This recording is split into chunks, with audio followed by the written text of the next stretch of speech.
तो ऐसे में मोहन कर्माकर जी, अब यहाँ पर हम देख रहे हैं कि पहले चरण का जो है चुनाव निपटा और यहाँ पर रणनीति में भी बदलाव दिख गया।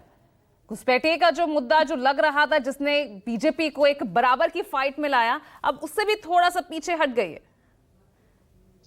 देखिए, यहाँ पूजा जी सीधी तरह से यहाँ की जो जनता ये बात को समझ चुकी है। झारखंड में हमारी जो सरकार है और इंडिया गठबंधन, इसके हमारे जो मुख्यमंत्री है माननीय हेमंत सोरेन जी, जिस तरह से कल्याणकारी योजनाओं को लेकर के जनता के बीच में आई है और उसका कहीं ना कहीं सीधा जनता को लाभ पहुंच रहा है। जैसे थोड़ी देर पहले बात हो रही थी, हम सुन रहे थे इन सारी बातों को। जैसे हमारी सरकार ने यहाँ पर जैसे ही सरकार में बैठे 2019 में जब चुनाव हुआ, हमारी सरकार बनी, तो उस समय पूरे देश में कोविड का महामारी फैल गई और उस कोविड में हमारे राज्य के लोग दूसरे राज्य में जहां पर फंसे हुए थे, वहां देखे होंगे उस समय रेल का आवागमन बंद हो गया, हवाई यात्रा बंद हो गया, बस सेवा बंद हो गया। वैसी परिस्थिति में जो हमारे राज्य के मुख्यमंत्री है, इंडिया सरकार है, इसमें हमारे आप देखे होंगे कि सरकार ने दूसरे राज्यों से हवाई यात्रा के द्वारा यहाँ पर उसको लाया गया लोगों को। उसी तरह रेल यात्रा के द्वारा हमारे राज्यों में लाया गया और जो भी हमारे पास संसाधन थे, उस सीमित संसाधन में से ही हम अपने राज्य के लोगों को राहत देने का हम काम किया, ऐसे कोरोना महामारी से उबारने का काम किया। उसके बाद इसमें हमारा लगभग 2 साल हमारा चला गया, 3 साल हमारे हाथ में बचता है। 3 साल का जब समय आया तो देखे इस सरकार को अस्थिर करने के लिए जब हम काम शुरुआत कर रहे थे, तो अस्थिर करने के लिए एक छोटा सा जमीन का टुकड़ा में हमारे राज्य के मुख्यमंत्री को, हेमंत सोरेन जी को, जेल में डाल दिया जाता है। लेकिन हमको पूरा विश्वास था न्यायपालिका पर और न्यायपालिका से हमको न्याय मिला।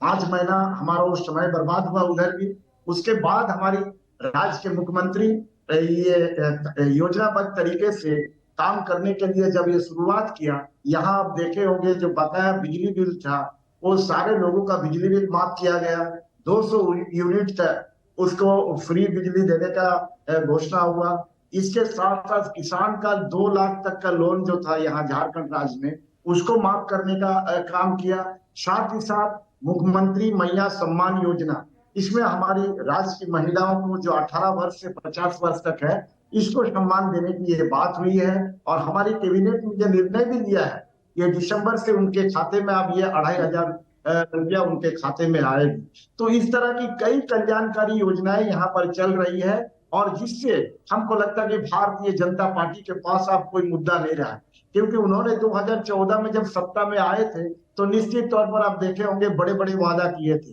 विदेश से काला धन आएगा, प्रत्येक खाते में 15 लाख रुपया जाएगा,